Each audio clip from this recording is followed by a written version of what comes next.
What's next for Arsenal? Now that we know Benjamin Sesko isn't joining, what is going to happen next for the Arsenal transfer window? What will we all be obsessing about? Frantically watching player comps on YouTube, trying to find out data on FBref, looking at Football Manager data. If you're me, what will we be doing next after the Benjamin Sesko deal fell through? Or should I say he signed a new deal at Leipzig? We talked about that on a live show on my channel, which you can go back and watch if you want more details around sort of the reaction and everything that went on with the Sesko deal. If you also want more details on why that deal didn't happen, one of the articles I'm referencing in this video is James McNicholas, aka Goonerverse, in The Athletic, where he really just talks about what happened and why Arsenal haven't got one of their primary targets for this summer. That's all going to be in the link in the description, in the links in the description below, because I'm going to link all the articles below. But we're going to talk about what's next for Arsenal. We're going to talk about what to expect from Arsenal's transfer window, because so many reports have poured in since the Benjamin Sesko stuff.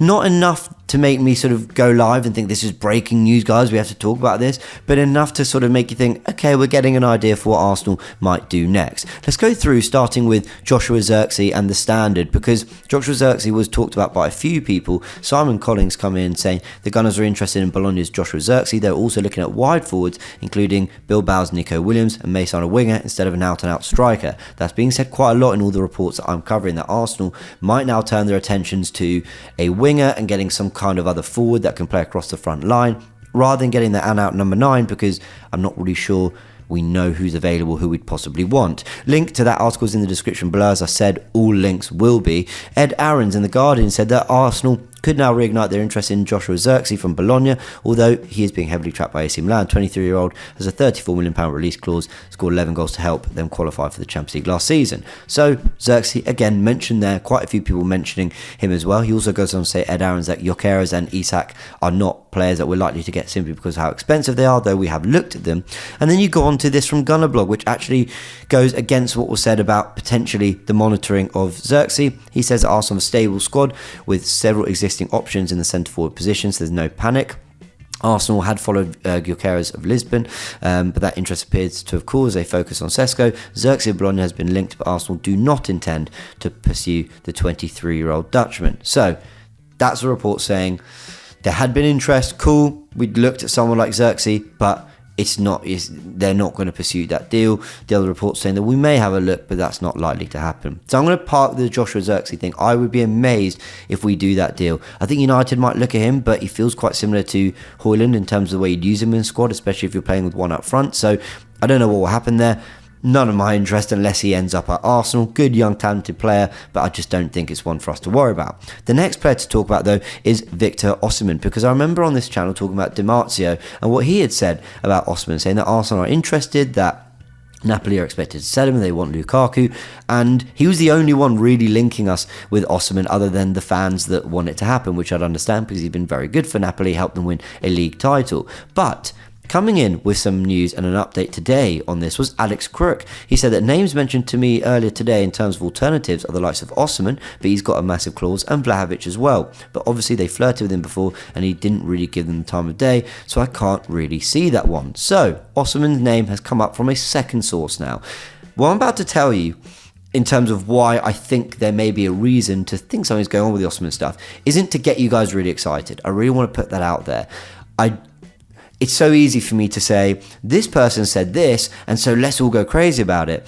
But we just, with everything, need to just be quite calm, because Alex Crook isn't coming in saying, yeah, Arsenal want Osimhen, that's the deal they're trying to do. He just said that a name was mentioned as an alternative, but he's got a massive clause, so let's see, as well as Vlahovic.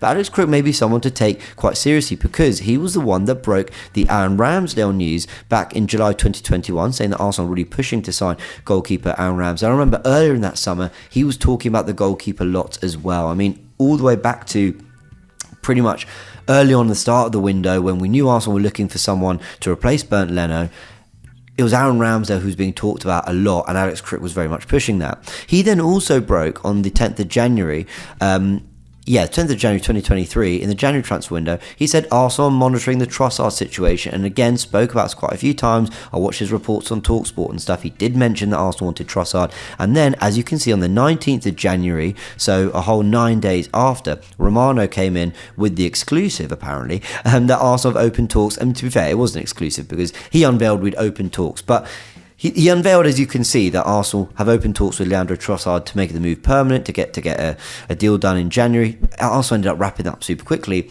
but it wasn't just like that came out of nowhere, because Alex Crook did say that we were monitoring Trossard's situation. So again, I'm not trying to inject you all with loads of excitement and go, wow, so Alex Crook said this about Trossard, and he said this about, who was the other one? Ramsdale. So we're definitely going to go and sign Osimhen, or we're definitely trying to.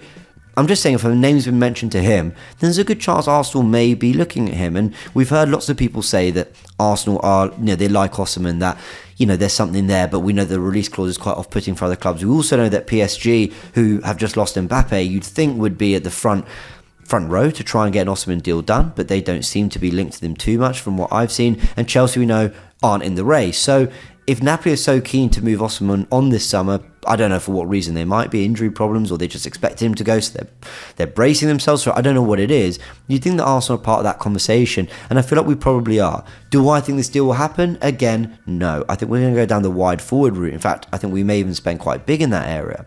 But I'm not sure we're going to go for an out-and-out 9 unless we get like the perfect deal for Osimhen that we want, and fans rightly have concerns about him because of injury problems in the past and whatnot. So, but he's a really, really good player, right? This last season was his best, but the season before that, he fired Napoli to the title. So there's a very, very good player there. I just think it's one to keep an eye on.